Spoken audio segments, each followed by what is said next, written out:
إنه لقرآن كريم في كتاب مكنون لا يمسه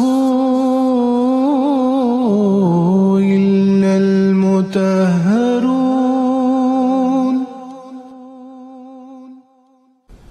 আউযুবিল্লাহি মিনাশ শাইতানির রাজিম। বিসমিল্লাহির রহমানির রহিম। দর্শকবৃন্দ, আসসালামু আলাইকুম ওয়া রাহমাতুল্লাহি ওয়া বারাকাতুহু। দর্শকবৃন্দ, তাফসীরে কবির থেকে ধারাবাহিক দরসের আরেকটি পর্ব নিয়ে আমরা পুনরায় আপনাদের সামনে উপস্থিত হয়েছি। রীতি অনুসারে আমার সাথে এই অনুষ্ঠানে উপস্থিত আছেন মোহতারাম মাওলানা আতাউল মুজিব রোহন সাহেব। মোহতারাম মাওলানা সাহেবকে এই অনুষ্ঠানে স্বাগত জানাচ্ছি। গত অনুষ্ঠানে হুজুর হযরত মুসলিম মাউদ রাদিয়াল্লাহু তাআলা আনহু কথা বর্ণনা করছিলেন যে পবিত্র কোরআন কিভাবে বিভিন্ন নবীদের উপর যে অপবাদ ও অভিযোগ আরোপ করা হয় তা দূর করে বা তা খণ্ডন করে আর তাদেরকে সেসব অপবাদ থেকে পবিত্র ঘোষণা করে। হুজুর রাদিয়াল্লাহু তাআলা আনহু হযরত ঈসা আলাইহিস সালামের উল্লেখ করেন। হুজুর বলেন যে হযরত ঈসা আলাইহিস সালামের নিজের অনুসারীরাও তার উপর একটি জঘন্য অপবাদ আরোপ করেছিল যে নাউজুবিল্লাহ তিনি ক্রুশে মৃত্যুবরণ করেছিলেন, অথচ তওরাতের শিক্ষানুসারে ক্রুশীয় মৃত্যু অভিশপ্ত মৃত্যু হয়ে থাকে। অতএব নতুন নিয়মে লেখা আছে, মসিহ যিনি আমাদের জন্য অভিশপ্ত হয়েছেন তিনি মৃত্যুবরণ করে বা নিজের জীবন বিসর্জন দিয়ে আমাদেরকে অভিশপ্ত হওয়ার হাত থেকে মুক্ত করেছেন। কেননা লেখা আছে, যাকে কাষ্ঠখণ্ডে ঝুলানো হয় সে অভিশপ্ত। পবিত্র কোরআন এই আপত্তির খণ্ডন করে। যেমন ঈসা আলাইহিস সালামের ভাষায় বলেছে, ওয়াসসালামু আলাইয়া ইয়াউমা উলিদতু ওয়া ইয়াউমা আমুতু ওয়া ইয়াউমা উবআসু হাইয়া, সূরা মরিয়মের আয়াত। অর্থাৎ, হে যারা আমার উপর অপবাদ আরোপ করো যে ব্যভিচারের ফলে বা অবৈধভাবে আমার জন্ম হয়েছে, যারা আমার উপর অপবাদ করে যে অবৈধভাবে আমার জন্ম হয়েছে তারাও ভুল বলে, কেননা আমার জন্ম উপলক্ষে খোদার পক্ষ থেকে আশীষ অবতীর্ণ হয়েছিল। আর যারা বলবে আমি ক্রুশবিদ্ধ হয়েছি তাই অভিশপ্ত মৃত্যুবরণ করব, তারাও ভুল করবে, কেননা আমার মৃত্যুও খোদা তাআলার নিরাপত্তায় হবে আর অভিশপ্ত মৃত্যুর হাত থেকে রক্ষা করা হবে।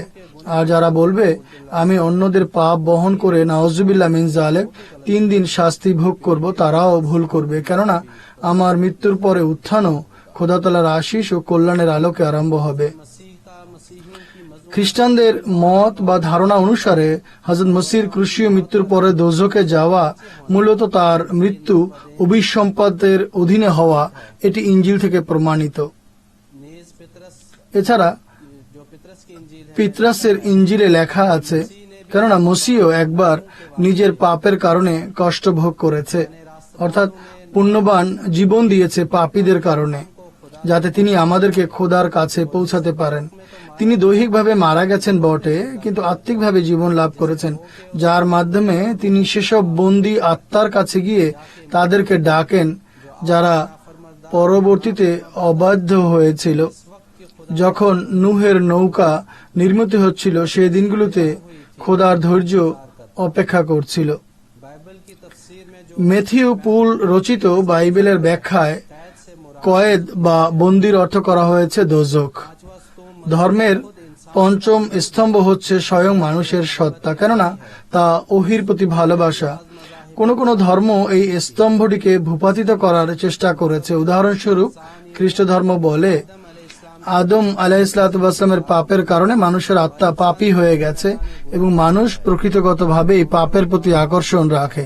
রোমিওর 5 অধ্যায়ে লেখা আছে, যেভাবে একজন মানুষের কারণে পৃথিবীতে পাপ এসেছে আর পাপের কারণে মৃত্যু এসেছে, আর এভাবে মৃত্যু সবার মাঝে ছড়িয়ে পড়েছে, কারণ সবাই পাপ করেছে।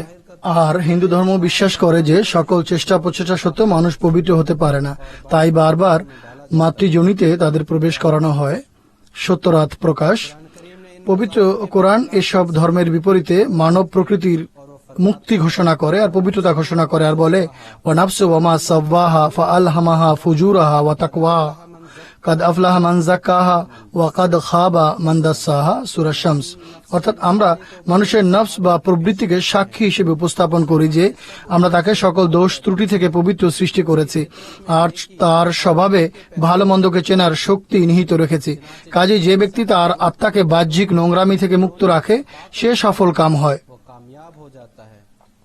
আর যে ব্যক্তি এর সহজাত পবিত্রতাকে পার্থিব নোংরামি দ্বারা কলুষিত করে ফেলে আর একে এর উন্নত মোকাম বা মর্যাদা থেকে নিচে নামিয়ে ফেলে, সে ব্যর্থ হয়, নিষ্ফল হয়। অর্থাৎ মানবাত্মা প্রকৃতপক্ষে পবিত্রতা সহ আসে আর পরবর্তীতে মানুষ তাকে নোংরা করে ফেলে, অপবিত্র করে ফেলে। এমনটি নয় যে আদম বা অন্য কারো পাপের কারণে সে অপবিত্র হয়। একইভাবে পুনর্জন্ম বা জন্মান্তরবাদের বিষয়টিকে এভাবে খণ্ডন করে যে আল্লাযীনা তাতাওয়াফাহুমুল মালায়েকাতু তাইয়্যিবিনা ইয়াকুলুনা সালামুন আলাইকুম উদখুলুল জান্নাতা বিমা কুনতুম তা'মালুন, সূরা নাহল। অর্থাৎ যাদেরকে ফেরেশতারা এমত অবস্থায় মৃত্যু দেয় যখন তারা পবিত্র থাকে, আর ফেরেশতারা তাদেরকে বলে খোদা তাআলার পক্ষ থেকে তোমরা স্থায়ী শান্তি লাভ করবে। ইসলাম শব্দটি ইসম বা বিশেষ্য, এটি চিরস্থায়ী শান্তির প্রমাণ বহন করে। যাও, নিজেদের কর্মের কারণে খোদা তাআলার জান্নাতে প্রবেশ করো। একইভাবে বলেছে ওয়া আম্মাল্লাযীনা সুঈদু ফাফিল জান্নাতি খালিদিনা ফিহা মা দামাতিস সামাওয়াতু ওয়াল আরদু ইল্লা মা শাআ রাব্বুকা আতাআন গায়রা মাজজুজ, সূরা হুদ। অর্থাৎ যারা ভাগ্যবান ও পুণ্যবান তারা জান্নাতে যাবে। তারা তাতে আল্লাহর ইচ্ছা অনুযায়ী ততদিন পর্যন্ত বাস করতে থাকবে যতদিন পর্যন্ত নভমণ্ডল ও ভূমণ্ডল থাকবে। এরপর বলেছেন আল্লাহ তাআলা তার ইচ্ছাও চূড়ান্ত করেছেন, আর তা হলো তিনি তাদেরকে জান্নাত থেকে কখনো বহিষ্কার করবেন না আর তাদেরকে এমন পুরস্কার দিবেন যা কখনো কর্তৃত হবে না। এই আয়াত থেকে মানব প্রকৃতির সেই বাস্তবতা যা চিরস্থায়ী নাজাত বা মুক্তি সম্পর্কিত, আর যাকে আর্য সমাজীরা জন্মান্তরবাদের বিশ্বাস দ্বারা মিথ্যা আখ্যা দিয়েছিল, তা প্রতিষ্ঠিত করে দেয়া হয়েছে। এখানে হুজুর রাদিয়াল্লাহু আনহু সারাংশ হিসেবে এসব কথা বর্ণনা করেছেন যে ধর্মীয় গুরুত্বপূর্ণ বিষয়াদির উপরে যেসব অপবাদ, অর্থাৎ আল্লাহ তাআলার উপর, ফেরেশতার উপর, ঐশী বাণীর উপর, মানব প্রকৃতির উপর এবং নবী রসুলদের উপর যেসব অপবাদ বিভিন্ন ধর্ম এবং দার্শনিকদের পক্ষ থেকে আরোপ করা হয়েছিল, ইসলাম সেগুলো পুরোপুরি দূর করেছে বা খণ্ডন করেছে। অতএব হুজুর বলেন, সার কথা হলো সকল গুরুত্বপূর্ণ বিষয় যা ধর্মের সাথে সম্পর্ক রাখে সে বিষয়ে বিভিন্ন ধর্মের অনুসারী ও দার্শনিকরা যেসব অপবাদ ও অভিযোগ আরোপ করেছিল, ইসলাম সেগুলো দূর করেছে বা খণ্ডন করেছে। আর সকল অপবাদ থেকে খোদা তাআলাকে, ফেরেশতাকে, ঐশী বাণীকে, নবী রসুলদেরকে এবং মানব প্রকৃতিকে পবিত্র ঘোষণা করেছে। আর এটি এমন এক বৈশিষ্ট্য যা অন্য আর কোনো গ্রন্থে এর বর্তমান অবস্থায় পাওয়া যায় না।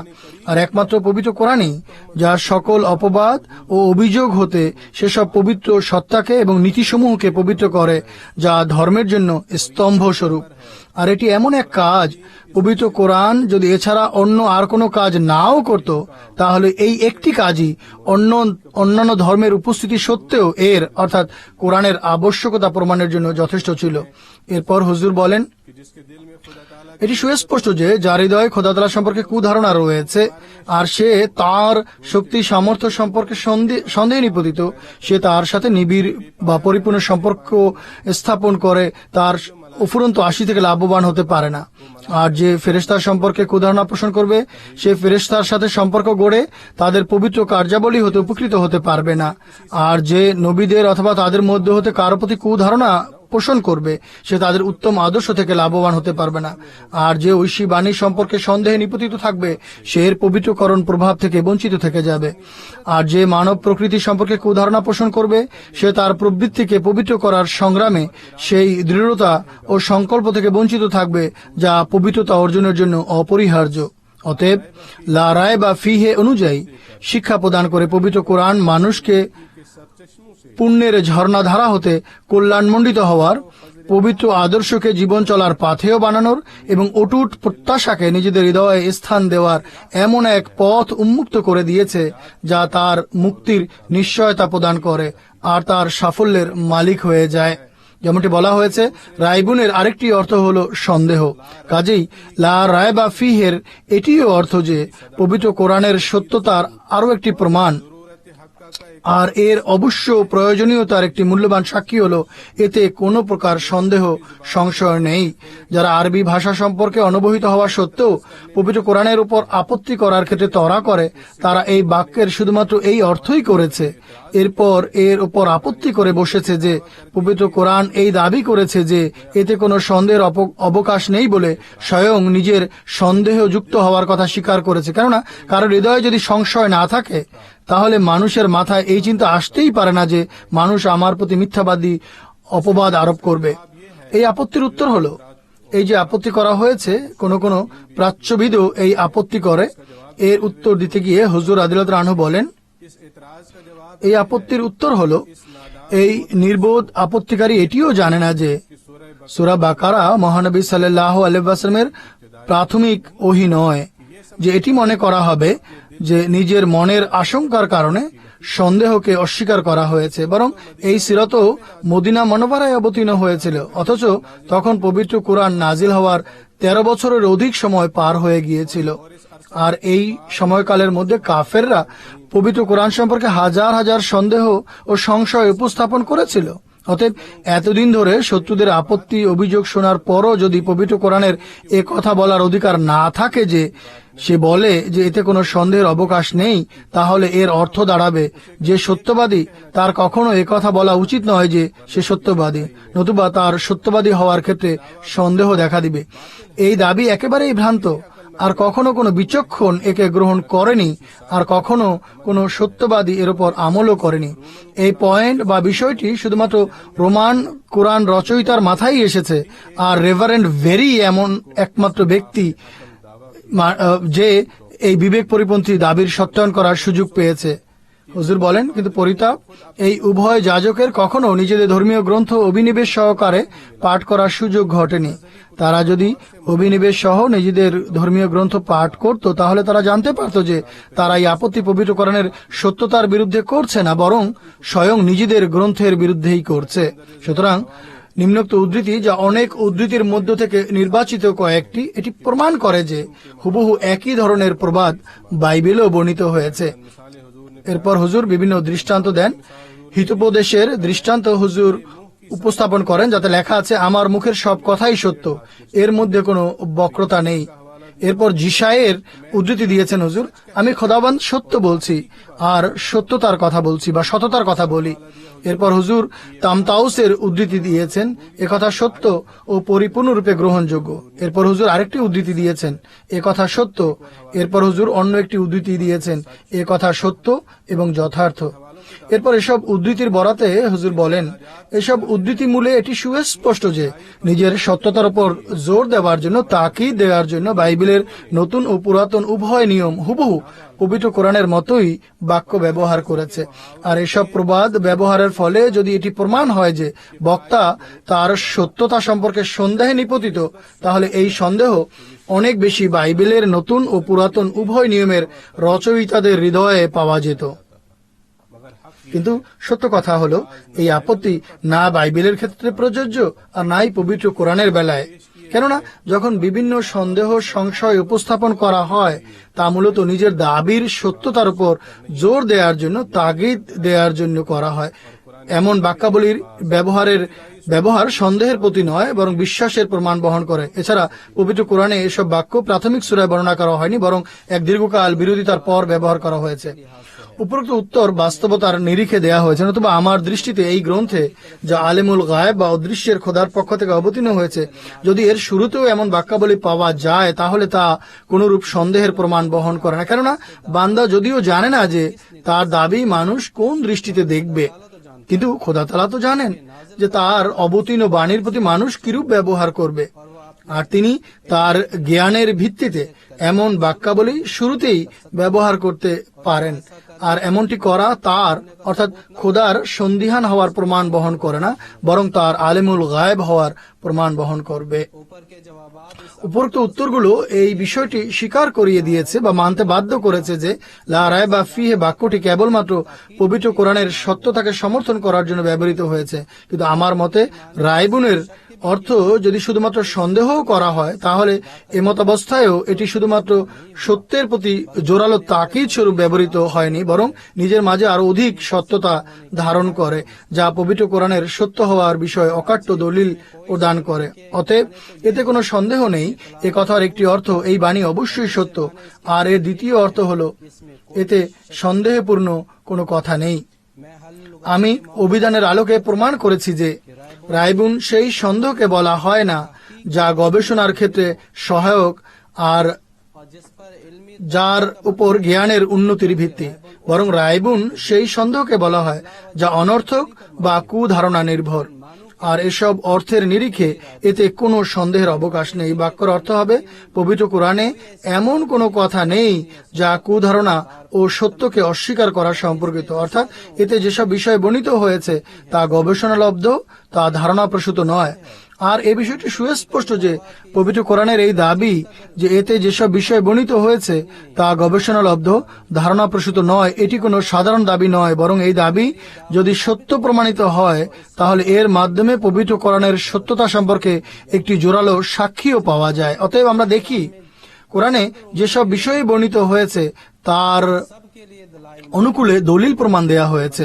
উদাহরণস্বরূপ বাইবেল, বেদ এবং অন্যান্য গ্রন্থ খোদা তাআলার সত্তাকে উপস্থাপন করে, কিন্তু একে একটি দাবি হিসেবে উপস্থাপন করে মাত্র, এর সপক্ষে কোনো দলিল দেয় না। কিন্তু পবিত্র কোরআন যদি খোদার প্রতি ঈমান আনার নির্দেশ দেয় তাহলে এমনটি করার পক্ষে বিভিন্ন দলিলও প্রদান করে আর আল্লাহ তাআলার সত্তাকে জোরালো সাক্ষ্য প্রমাণ দ্বারা প্রতিষ্ঠিত করে।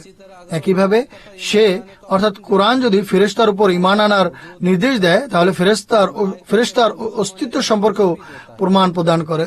যদি দোয়া গৃহীত হওয়ার বিশ্বাস উপস্থাপন করে তাহলে এর সমর্থনে দলিলও প্রদান করে। যদি নবীদের প্রতি ঈমান আনতে বলে তাহলে তাদের সত্যতার প্রমাণও সরবরাহ করে। আর যদি মৃত্যুর পর পুনরুত্থানের বিষয়টি মানাতে চায় তাহলে অকাট্য যুক্তি প্রমাণ দ্বারা এই বিশ্বাসকে সত্য প্রতিপন্ন করে দেখায়। মোট কথা এমন কোন বিশ্বাস নেই যা পবিত্র কোরআন উপস্থাপন করে অথচ তার সত্যতার অনুকূলে দলিল প্রমাণ সরবরাহ করে না। অতএব পবিত্র কোরআনের বিভিন্ন আয়াতের ব্যাখ্যায় পরবর্তীতে এসব বিষয়ের বিস্তারিত আলোচনা করা হবে। কাজেই লা রায়বা ফিহি বলে পবিত্র কোরআন এই বিষয়টি উপস্থাপন করেছে যে যদিও পবিত্র কোরআন একটি কামেল ও সম্পূর্ণ গ্রন্থ, অর্থাৎ সকল প্রয়োজনীয় বিষয় সম্পর্কে এতে আলোচনা করা হয়েছে, কিন্তু ধারণাপ্রসূত ও সন্দেহযুক্ত বিষয় কোরআন উপস্থাপন করে না, বরং প্রতিটি বিষয়ের অনুকূলে দলিল প্রদান করে আর প্রতিটি বিষয় গবেষণার ভিত্তিতে উপস্থাপন করে। আর এটি পবিত্র কোরআনের শ্রেষ্ঠত্বের এক জোরালো প্রমাণ। কেননা দু একটি বিষয় যা গবেষণার আলোকে প্রমাণিত তা দলিল মূল্যে বর্ণনা করা খুবই সহজ, কিন্তু এই বিষয়টি খুবই কঠিন যে প্রত্যেক প্রয়োজনীয় বিষয় নিয়ে আলোচনাও করা হবে, এরপর প্রতিটি বিষয়ে দলিল মূল্যে প্রমাণও করা হবে এবং সন্দেহ ও ধারণার সীমা ছাড়িয়ে বিশ্বাস ও আস্থার জায়গায় সুপ্রতিষ্ঠিত করা হবে। এটি জানা কথা যে গ্রন্থ নিজের সকল দাবিকে এভাবে উপস্থাপন করবে তার সত্য হওয়ার বিষয়ে কোনো ন্যায় পরায়ণের সন্দেহ ও দ্বিধা থাকবে না।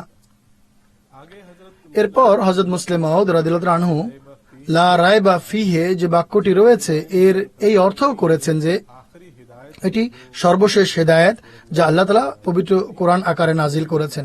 আর এটিও বলেছেন এই বাক্যের মধ্যে এই ভবিষ্যৎবাণীও রয়েছে যে এই শরীয়ত কখনো রহিত হবে না, বরং চিরকাল সুপ্রতিষ্ঠিত থাকবে। সুতরাং এ সম্পর্কে হুজুর বলেন লা রায়বা ফিহের আরেকটি অর্থ হলো পবিত্র কোরআনের সুরক্ষার বিষয়ে কোনো সন্দেহ নেই। আর যালিকাল কিতাবুর পরে এই বাক্যটি এই বিষয়ের প্রমাণ বহন করে যে এই গ্রন্থের পর অন্য আর কোনো গ্রন্থ অবতীর্ণ হবে না, আর এটি বিশ্বের জন্য সর্বশেষ নির্দেশনামা বা বিধান। কেননা যেমনটি বলা হয়েছে যালিকাল কিতাবুর একটি অর্থ হলো এটি পূর্ণাঙ্গ গ্রন্থ আর মানবীয় সকল প্রয়োজন পূর্ণ করার উপকরণ এতে সংরক্ষিত আছে।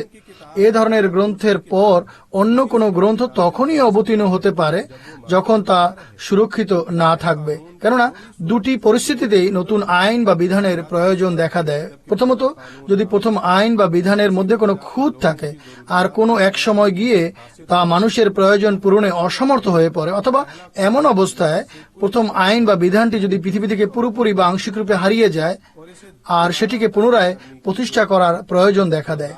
অতএব যালিকাল কিতাবুর পরে লা রায়বা ফিহে বলে এটি বলে দিয়েছেন যে এই পূর্ণাঙ্গ গ্রন্থ চিরকাল যুগের হস্তক্ষেপ থেকে মুক্ত থাকবে, আর এমন কোন যুগ আসবে না যখন এর সম্পর্কে সন্দেহ করা হবে যে এর বাক্যাবলী কি তাই আছে যা কোনো এক সময় খোদাতলার পক্ষ থেকে অবতীর্ণ হয়েছিল, নাকি এর মধ্যে কোনো পরিবর্ধন সৃষ্টি হয়েছে।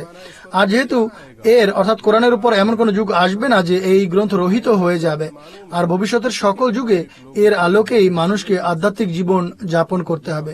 এই মর্ম বা অর্থটিও পবিত্র কোরআনের একটি শক্তিশালী বৈশিষ্ট্যের দলিল প্রদান করে। আর আজও যখন পবিত্র কোরআন অবতীর্ণ হওয়ার 1300 বছরের অধিক কাল অতিবাহিত হয়ে গেছে, বন্ধুরা তো আছেই, শত্রুরাও এর সুরক্ষিত থাকার সাক্ষ্য প্রদান করে।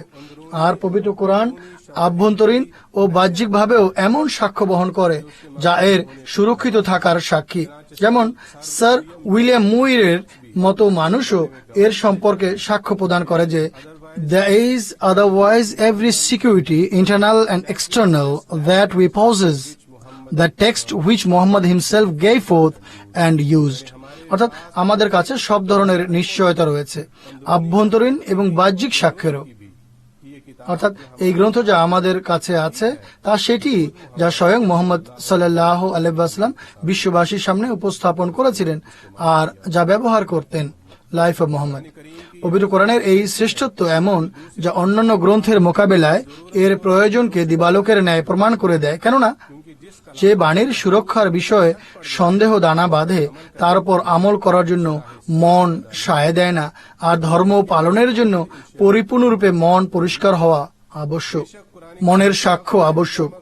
পবিত্র কোরআনের সময় যদিও বাইবেলের পুরাতন নিয়ম ছিল, নতুন নিয়মও ছিল, বেদ ছিল, জিন্দাবেস্তা এবং তার ভাষ্যগুলো মজুদ ছিল, কিন্তু এর মধ্য থেকে একটি গ্রন্থ সেভাবে সুরক্ষিত ছিল না যেভাবে তা অবতীর্ণ হয়েছিল। জিন্দাবেস্তা সম্পর্কে তো স্বয়ং পার্সি বা অগ্নি উপাসকরাও বলে যে এর অনেক অনেক অংশ নষ্ট হয়ে গেছে, আর বর্তমান জিন্দাবেস্তা এমন অসম্পূর্ণ রূপে রয়েছে যে এর অরক্ষিত হওয়ার বিষয়ে কোনো সন্দেহই থাকতে পারে না। সুতরাং এনসাইক্লোপিডিয়া অফ রিলিজিয়ন অ্যান্ড এথিক্সে লেখা আছে, শাহ ইয়াস্তাসিব যে জরথুস্ত্র ধর্মের প্রবর্তক বা গুরু ছিলেন, জিন্দাবেস্তা 2টি খণ্ড স্বর্ণালী অক্ষরে রচনা করে ইস্তাখরা ও সমরকন্দে রাখিয়েছিলেন, কিন্তু 330 খ্রিস্টপূর্বে সিকান্দারের আক্রমণের সময় সেই 2টি খণ্ডই নষ্ট করে ফেলা হয়, আর আলেকজান্ডার দ্য গ্রেটের লুটেরা বাহিনী জরথুস্ত্র ধর্মের শক্তিকে ভেঙে ফেলে। আর এরপরে আগত সেই 5 শতাব্দীতে সেলিউসিড ও পার্থিনের শাসনামল জরথুস্ত্র ধর্মের ইতিহাসে অন্ধকার ও অধপতনের যুগ ছিল, যে কারণে আসল ধর্মীয় গ্রন্থাবলীর অনেক বড় একটি অংশ নষ্ট হয়ে গিয়েছিল। এর ফলে সৃষ্ট এই উদাসীনতা সত্ত্বেও ধর্মীয় গ্রন্থাবলীর অগণিত অংশ বিভিন্ন বই পুস্তকে ও আলেম ওলামার মস্তিষ্কে সুরক্ষিত আছে। হুজুর আদিলতার আনহু বলেন, বেদও অরক্ষিত। এর বিভিন্ন অনুলিপি বা সংস্করণের মধ্যে পারস্পরিক এত বিরোধ রয়েছে যে তা এর মধ্যে পরিবর্তনের এক সুস্পষ্ট সাক্ষ্য বহন করে। এমনকি কোন কোন অনুলিপিতে বিভিন্ন মন্ত্র বা স্তোক রয়েছে, আর কোন কোনটিতে তা নেই। এছাড়া কোনটিতে বাক্য একরকম, আবার অন্যটিতে ভিন্ন রকম। সুতরাং প্রাচীন কালের হিন্দু পণ্ডিতদের মধ্যে হতে একজন পণ্ডিত আজ থেকে কয়েকশো বছর পূর্বে বেদের বিকৃত হওয়া সম্পর্কে এই বাক্যে সাক্ষ্য দিয়েছে যে বেদ ব্যাস্ত দাওয়া পারেক অধ্যায়ে 4টি বেদেরই উল্লেখ করেছে। ঋষিদের সন্তানরা জ্ঞানের স্বল্পতার কারণে বেদগুলোকে একটির সাথে অন্যটিকে পৃথক বানিয়ে দিয়েছে। কোথাও মন্ত্রের সাথে ব্রাহ্মণ ভাগ সংস্করণে ধর্মীয় আচার, ধর্মীয় অনুষ্ঠান ও যজ্ঞাদির উপর টিকা যুক্ত করে দিয়েছে। আবার কোথাও আকার, ইকার ও বাক্যের ভিন্নতার সাথে ঋগ্বেদ, যজুর্বেদ বা সামবেদকে অন্য কোনোভাবে রচনা করেছে। আবার কোনো কোনো স্থানে মন করা ব্যাখ্যা ও সাধারণ ধ্যান ধারণার মাধ্যমে এছাড়া কল্পিত বিভিন্ন সূত্রকে ঈশ্বরের বাণীর মধ্যে যুক্ত করে সেগুলোকে বিভিন্ন আকৃতিতে পরিবর্তন করা হয়েছে। এরপর হুজুর বলেন, বেদের অরক্ষিত হওয়ার বিষয়ে উপরে যা কিছু লেখা হয়েছে এর সমর্থন বর্তমান যুগের হিন্দু এবং আর্য সমাজী পণ্ডিতরাও প্রদান করে, যা থেকে বেদের বর্তমান অবস্থা সম্পর্কে জানা যায়। সুতরাং পণ্ডিত জয়দেব শর্মা তার সামবেদের ভাষ্যের 295 পৃষ্ঠায় লিখেন, সামবেদের বিভিন্ন সংস্করণের মধ্যে আর্নিক কাণ্ড বা অধ্যায় নেই। অন্যভাবে পণ্ডিত তুলসীরাম স্বামী তার সামবেদের ব্যাখ্যা বা ভাষ্যে লিখেন, সামবেদের যে সংস্করণ পণ্ডিত সত্যব্রত শাম শর্মী প্রকাশ করেছে তাতে মহানামনি সূক্ত নেই, অথচ এই আর্নিকান বা অধ্যায় এবং হানামি সূক্ত আর্যদের প্রকাশিত সংস্করণ যা আজমির থেকে ছাপা হয়েছে তাতে সংরক্ষিত আছে। হুজুর বিভিন্ন উদ্ধৃতিমূলে বর্ণনা করছেন যে বেদের কোন কোন সংস্করণে এগুলো আছে, আবার কোন কোনটিতে নেই, যা একথা সুস্পষ্টভাবে প্রমাণ করে যে এর মধ্যে পরিবর্তন ও পরিবর্ধন হয়েছে। কিন্তু সামবেদের যে সংস্করণ বেনারস থেকে প্রকাশিত হয়েছে তাতে এই দুটি অধ্যায় পাওয়া যায় না। এই দুটি অধ্যায় 65টি শ্লোক বা মন্ত্র আছে যা বিভিন্ন সংস্করণে আছে, আবার কোন কোন সংস্করণে নেই। এই একই অবস্থা ঋগ্বেদ, যজুর্বেদ ও অথর্ববেদের। অতএব অথর্ববেদের পরিবর্তন সম্পর্কে পণ্ডিত বেদক মুনি একথাও লিখেছে যে সত্যিকার অর্থে যেরূপ দুরবস্থা অথর্ববেদের হয়েছে এতটা অন্য কোনো বেদের হয়নি। আচার্য সাইনের পরেও কয়েকশো অধ্যায় যুক্ত করা হয়েছে। এভাবে বিভিন্ন উদ্ধৃতির আলোকে হুজুর রাদিয়াল্লাহু আনহু একথা প্রমাণ করেছেন যে কিভাবে এসব ধর্মীয় গ্রন্থে পরিবর্ধন সাধিত হয়েছে, হস্তক্ষেপ হয়েছে এবং তা রূপান্তরিত হয়েছে, কিন্তু আল্লাহ তাআলার কৃপায় পবিত্র কোরআন এখনো এর মূল অবস্থায় সুরক্ষিত আছে। এরপর হুজুর তওরাতের অরক্ষিত থাকার বিষয়ে কিছু দলিল প্রমাণ দিচ্ছেন। হুজুর বলেন, তওরাতও নিজের অরক্ষিত থাকার বিষয়ে নিজেই সাক্ষী। উদাহরণস্বরূপ হযরত মুসা আলাইহিসসালামের গ্রন্থ তওরাতে লেখা আছে, সুতরাং খোদাবন্দের বান্দা মুসা খোদাবন্দের নির্দেশ মোতাবেক মোয়াবের মাটিতে মারা যায়, আর তিনি তাকে মোয়াবের অন্য একটি উপত্যকায় বেত ফুগুরের বিপরীতে গোরস্থ করেন, কিন্তু আজ পর্যন্ত তার সমাধি কোথায় তা কেউই জানে না। দ্বিতীয় বিবরণ। এরপর লিখেছে, এখন পর্যন্ত বনি ইসরায়েলের মাঝে মুসার মতো কোন নবী জন্ম নেয়নি যার সাথে খোদাবন্দ সামনাসামনি বাক্যালাপ করেছেন বা পরিচিত হয়েছেন। হুজুর বলেন, এখন প্রত্যেকেই বুঝতে পারবেন যে এই বাণী মুসার উপর অবতীর্ণ হতে পারে না। এরপর মুসা মারা যায় এবং আজ পর্যন্ত তার মতো কোনো ব্যক্তি জন্ম হয়নি। অবশ্যই তওরাতে এসব বাক্য মুসা আলাইহিসসালামের মৃত্যুর দীর্ঘকাল পরে সংযোজন করা হয়েছে। সুস্পষ্ট দৈববাণী ছাড়াও বাইবেলে এসব বা এমন সব মতবিরোধ পাওয়া যায় যার উপস্থিতিতে কোনোভাবেই বলা যেতে পারে না যে এই গ্রন্থ সেই অবস্থায় সুরক্ষিত আছে যেভাবে হযরত মুসা আলাইহিসসালামের প্রতি তা অবতীর্ণ হয়েছিল। কেননা খোদার বাণীতে বিরোধ থাকতে পারে না। উদাহরণস্বরূপ কয়েকটি বিরোধ নিম্নে লিপিবদ্ধ করা হচ্ছে। হুজুর বলেন, আদি পুস্তক অধ্যায় লেখা আছে আল্লাহ তাআলা প্রথমে পোকামাকড় ও বন্য জন্তু সৃষ্টি করেছেন এবং এরপর মানুষ সৃষ্টি করেছেন। কিন্তু আদি পুস্তকের দ্বিতীয় অধ্যায়ে লিখেছে আদমের সৃষ্টির পর জীবজন্তু ও আকাশের পক্ষীকুল সৃষ্টি করেছেন। 19 নম্বর আয়াত। একইভাবে হযরত নূহ আলাইহিস সালাম সম্পর্কে আদি পুস্তকের সপ্তম অধ্যায় লেখা আছে, খোদা তাআলা হযরত নূহ আলাইহিস সালামকে বলেন, সকল পবিত্র প্রাণীর মধ্যে হতে সাতটি করে নর ও মাদা নিজের নৌকায় তুলে নাও, আর নূহ আলাইহিস সালাম এমনটি করেন। কিন্তু এই অধ্যায়েরই 8 ও 9 নম্বর আয়াতে লেখা আছে, পবিত্র চতুষ্প জন্তুর মধ্যে হতে 2টি করে নর ও 2টি করে মাদা নূহের নৌকায় প্রবেশ করে, যেমনটি খোদা বলেছিলেন। মোট কথা একই স্থানে মাত্র 2-3টি আয়াতের ব্যবধানেই এত বড় বিরোধ দেখা দিয়েছে। 2-3টি আয়াত পূর্বে তো বলা হয়েছিল 7টি করে প্রাণী রাখার নির্দেশ দিয়েছিলেন, আর নূহ আলাইহিস সালাম 7টি করে প্রাণী নৌকায় তুলেছেন। কিন্তু 2-3 আয়াত পরেই বলা হয়েছে খোদা তাআলা 2টি করে প্রাণী নৌকায় তোলার নির্দেশ দিয়েছিলেন, আর নূহ আলাইহিস সালাম 2টি করে প্রাণী নৌকায় তুলেছেন। এই ধরনের শত শত বিরোধ তওরাতে পাওয়া যায়, যা থেকে সুস্পষ্টভাবে প্রতীয়মান হয় এই গ্রন্থ সেই আকারে নেই যে আকারে তা মুসা আলাইহিস সালামের প্রতি অবতীর্ণ হয়েছিল, নতুবা এমন সুস্পষ্ট বিরোধ পাওয়া যেত না। ইঞ্জিলের অবস্থাও একই। প্রথম কথা হলো, এই বিষয়টিরই কোনো প্রমাণ নেই যে কোন ইঞ্জিলটি ইলহামি আর কোন ইঞ্জিল নয়। এর মধ্যে হতে কোনো দলিল প্রমাণ ছাড়াই টস করে 4টি ইঞ্জিল নির্বাচন করা হয়েছে, আর এই সিদ্ধান্ত প্রদান করা হয়েছে যে এগুলো সবচেয়ে বেশি নির্ভরযোগ্য, বিশ্বাসযোগ্য। এরপর যে 4টি ইঞ্জিলকে নির্বাচন করে মূল গ্রন্থ বলে আখ্যা দেওয়া হয়েছে, এর মধ্যেও মসির বাণী খুবই অল্প, মসির মুখের কথা খুবই কম, আর খোদা তাআলার বাণী তো এতে মোটেই নেই। তবে হ্যাঁ, মসির ভাষায় খোদা তাআলার প্রতি আরোপিত কয়েকটি বাক্য দেখতে পাওয়া যায়। অতএব সত্যিকার অর্থে খোদা তাআলার বাণী তা তার ভাষায় হোক বা মসির ভাষায় হোক না কেন, ইঞ্জিলে খুব কমই রয়েছে। তবে এই গ্রন্থ ঐতিহাসিক ঘটনাবলী সমৃদ্ধ, যাকে কোনোভাবেই ইলহাম বলা যেতে পারে না, বরং শুধুমাত্র কোনো কোনো ঐতিহাসিকের দৃষ্টিভঙ্গি বলা যেতে পারে। শুধু এখানেই শেষ নয়, বরং এসব ইঞ্জিলের মধ্যেও যা নতুন নিয়মের মধ্যে যুক্ত করা হয়েছে তাতে চরম বিরোধ রয়েছে। আর দ্বিতীয়ত, বিভিন্ন যুগে এর যে অনুবাদ হয়েছে তার মধ্যেও পারস্পরিক চরম বিরোধ বিদ্যমান। এরপর হুজুর রাদিয়াল্লাহু আনহু এই দুটি বিষয়েরই ব্যাখ্যা করেছেন।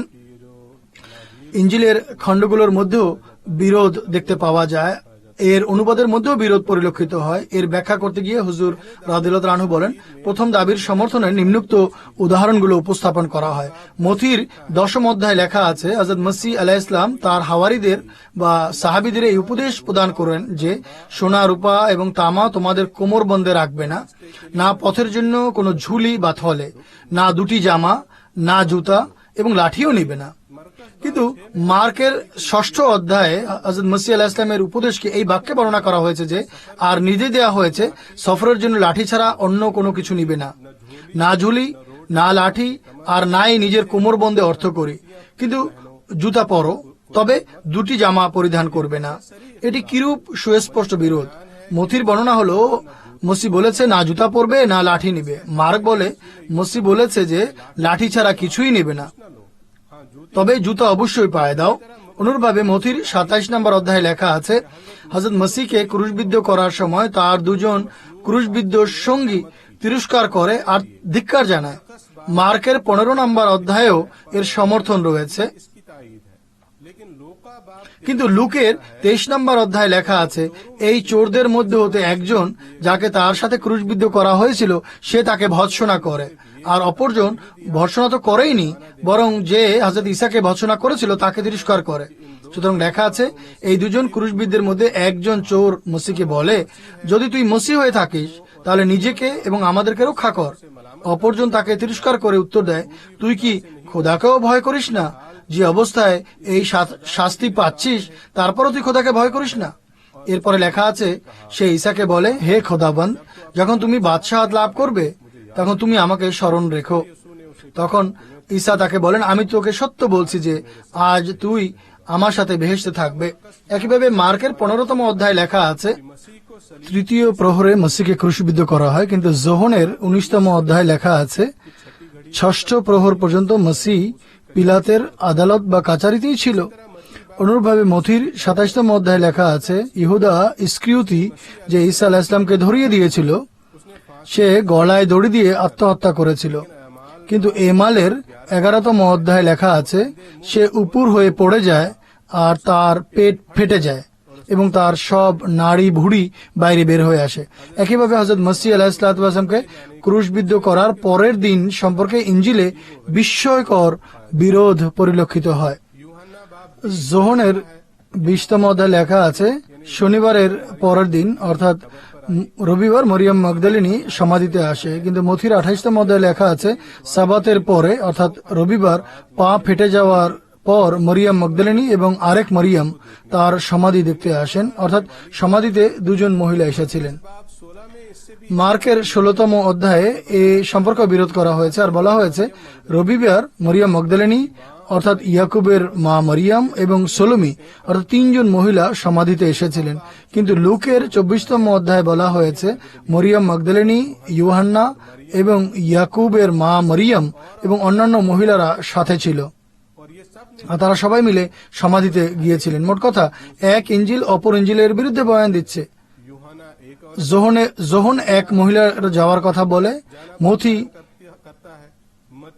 2 জন মহিলার যাওয়ার কথা বলে, মার্ক 3 জন মহিলার যাওয়ার কথা বলে, আর লুক 3 জনের অধিক মহিলার কবরে যাওয়ার কথা বলে। তাই এ স্থলে কিভাবে এটি গ্রহণ করা যেতে পারে যে এসব খোদার বাণী?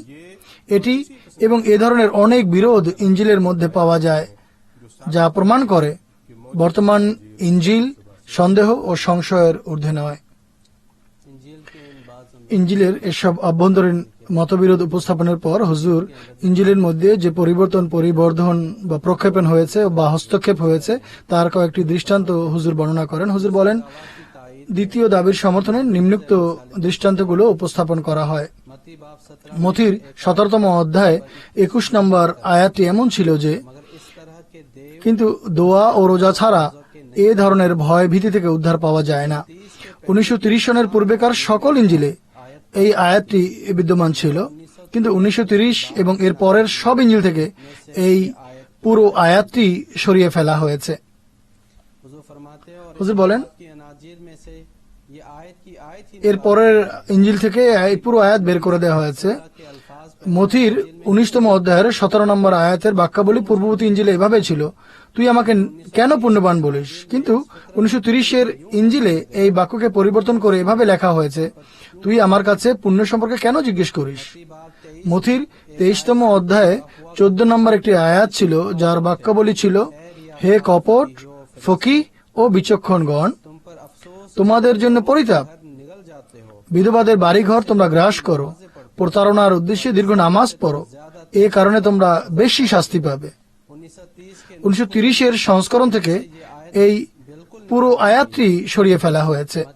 মথির 27তম অধ্যায়ে 35 নম্বর একটি আয়াত ছিল, যার বাক্যাবলী ছিল এরূপ, যাতে নবী যা বলেছিল তা পূর্ণ হয়, অর্থাৎ তারা আমার পোশাক নিজেদের মধ্যে ভাগ করে নিয়েছিল আর আমার পোশাকের উপর দাগ ফেলেছিল।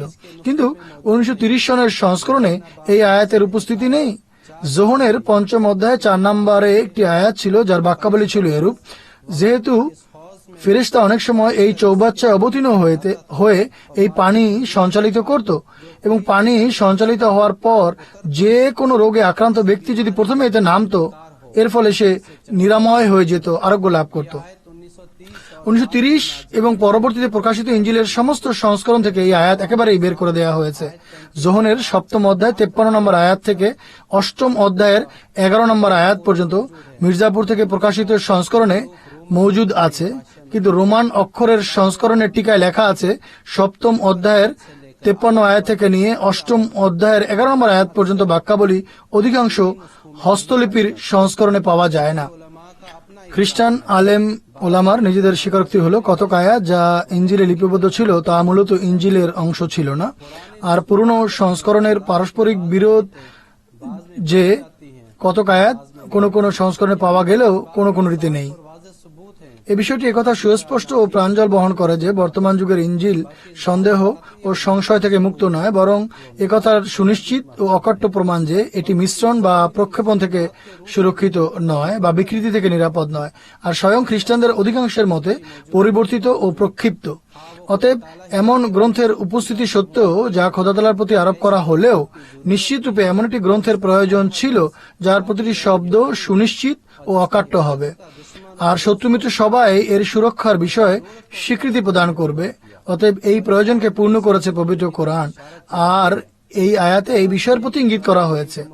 সার কথা হলো, পবিত্র কোরআন সম্পর্কে এই আপত্তি করা যে পূর্ববর্তী গ্রন্থাবলী থাকা সত্ত্বেও এর প্রয়োজন কি, এটি একটি অনর্থক আপত্তি ছিল, কেননা মানুষের হাতে পরিবর্তিত ও প্রক্ষিপ্ত গ্রন্থ স্বয়ং একটি সুরক্ষিত গ্রন্থের দাবি করছিল, যার উপর মানুষ এই দৃঢ় বিশ্বাস নিয়ে আমল করতে পারে যে এর এক একটি শব্দ খোদা তাআলার পক্ষ থেকে নাজিলকৃত। কাজেই পবিত্র কোরআন নিজের প্রয়োজনীয়তার সমর্থনে স্বীয় কামেল বা উৎকর্ষ হওয়ার দলিল প্রদানের পাশাপাশি এই দলিল উপস্থাপন করেছে যে ঈমান লাভের জন্য এই গ্রন্থের প্রতি পরিপূর্ণ বিশ্বাস স্থাপন আবশ্যক, যার পর আমল করার নির্দেশ দেওয়া যায়, এবং পবিত্র কোরআনের পূর্বেকার সকল গ্রন্থ নিজেদের বর্তমান অবস্থায় প্রক্ষিপ্ত ও সন্দেহযুক্ত হয়ে গেছে। অতএব এমন একটি গ্রন্থের প্রয়োজন দেখা দিয়েছিল যে যার প্রতিটি শব্দ খোদা তাআলার পক্ষ থেকে হওয়ার ক্ষেত্রে সন্দেহের কোনো অবকাশ থাকবে না। কাজেই এই প্রয়োজনকে পূর্ণ করার জন্য আল্লাহ তাআলা পবিত্র কোরআন অবতীর্ণ করেছেন, যাতে যারা এর উপর আমল করবে তারা এই দৃঢ় বিশ্বাসের সাথে আমল করবে যে এর আগাগোড়া সবই সুরক্ষিত, আর এর প্রতিটি শব্দ সেভাবেই সুরক্ষিত যেভাবে খোদা তাআলা তা অবতীর্ণ করেছেন। এটি এমন এক দলিল যার পর কেউই পবিত্র কোরআনের প্রয়োজনীয়তাকে অস্বীকার করতে পারবে না, এবং যার পর পূর্ববর্তী গ্রন্থাবলীর উপস্থিতি এর প্রয়োজনকে অস্বীকার করতে পারে না, অগ্রাহ্য করতে পারে না। এছাড়া এসব বাক্যে এই ভবিষ্যৎবাণীও করা হয়েছে যে এই গ্রন্থ চিরকাল সুরক্ষিত থাকবে আর কখনোই মানুষের হাতে প্রক্ষেপণের বা খেয়ানতের শিকার হবে না। তৃতীয়, রাইবুনের একটি অর্থ ধ্বংস এবং বিনাশ বটে। এসব অর্থের আলোকে লা রাইব বা ফিহের এই অর্থ দাঁড়াবে যে এই গ্রন্থ কেবলমাত্র সকল বৈশিষ্ট্যের সমষ্টিই নয়, সকল বৈশিষ্ট্যের সমাহারই নয়, বরং সকল প্রকার ত্রুটি বিচ্যুতি থেকেও মুক্ত। কেননা কোনো কোনো সময় একটি ব্যবস্থাপত্র বিশেষ কোনো রোগীর ক্ষেত্রে উপকারী হলেও সেই উপকারের পাশাপাশি অন্য অনেক ক্ষতিও করে বসে। অতএব এ বাক্যাবলিতে একথা বলা হয়েছে যে ধর্ম সম্পর্কে মানুষের যে প্রয়োজনই দেখা দিবে পবিত্র কোরআন তা পূর্ণ করে। এর পাশাপাশি এতে এই বৈশিষ্ট্যও রয়েছে যে এর উপর আমল করার ফলে কোনো দিক দিয়েই মানুষের আধ্যাত্মিকতার কোনো ক্ষতি হয় না। অতএব এ সম্পর্কে আল্লাহ তাআলা সূরা তাহায় বলেন, মা আনজালনা আলাইকাল কুরআনা লিতাশকা, অর্থাৎ এই কোরআনে এমন কোনো বিষয় নেই যার দ্বারা মানুষ ধর্ম বা পার্থিব জগতে ক্ষতিগ্রস্ত হবে, বরং এর শিক্ষা কল্যাণকর হওয়ার পাশাপাশি ক্ষতিমুক্তও বটে।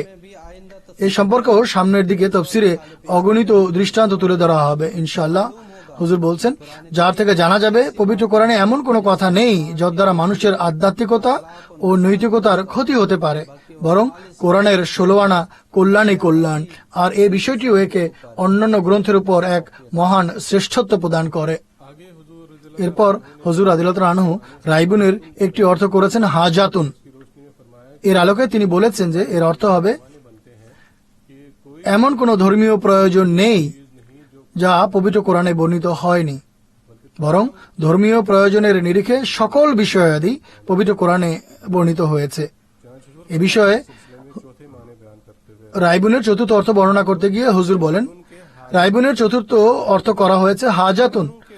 এসব অর্থের আলোকে লা রায় বা ফিহের অর্থ হবে এই গ্রন্থে ধর্মীয় কোনো বিষয় বর্ণনা করা বাদ পড়েনি, বরং সকল প্রয়োজনীয় বিষয় এতে বর্ণিত হয়েছে।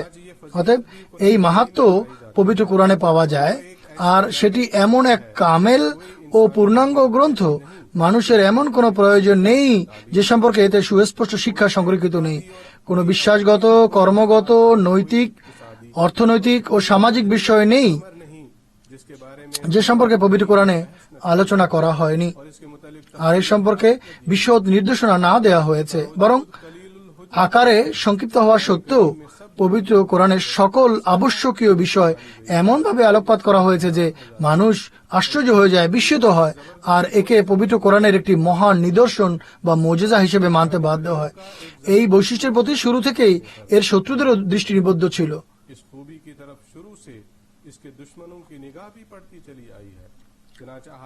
সুতরাং বিভিন্ন হাদিসে এসেছে, কালা রাজুলুম মিনাল ইয়াহুদি লি উমর ইবনুল খাত্তাব ইয়া আমিরাল মুমিনিন লাউ আলাইনা উনজিলাত হাযিল আয়াতু আল ইয়াউমা আকমালতু লাকুম দীনাকুম ওয়া আতমামতু আলাইকুম নি'মাতি ওয়া রাদিতু লাকুমুল ইসলাম দীনা লাত্তাখাযনাহু যালিকাল ইয়াউমা ঈদান ফাকালা উমরু ইন্নী লাআলামু আইয়া ইয়াউমিন উনজিলাত হাযিহিল আয়াতু উনজিলাত ইয়াউমা আরাফাতা ফি ইয়াউমিল জুমআহ।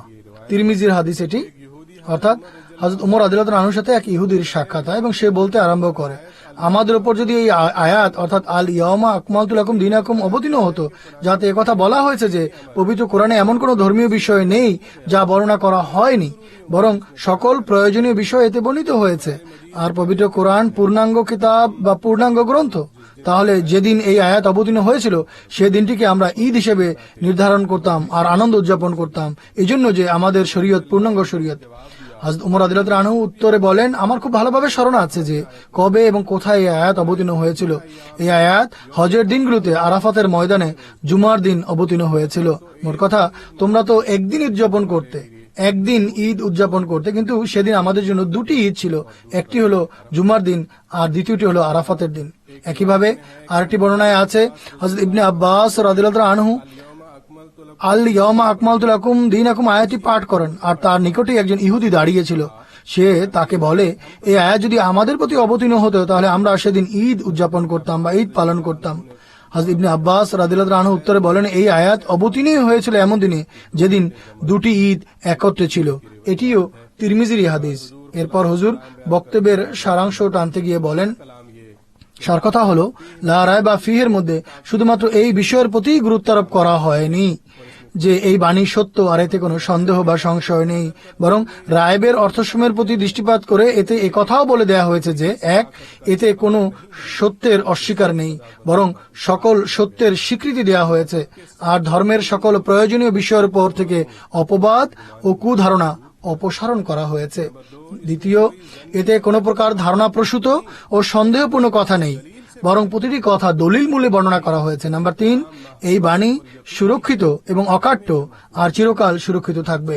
নাম্বার 4, এতে এমন কোনো বিষয় নেই যা মানুষের জন্য কষ্ট ও ধ্বংসের কারণ হবে।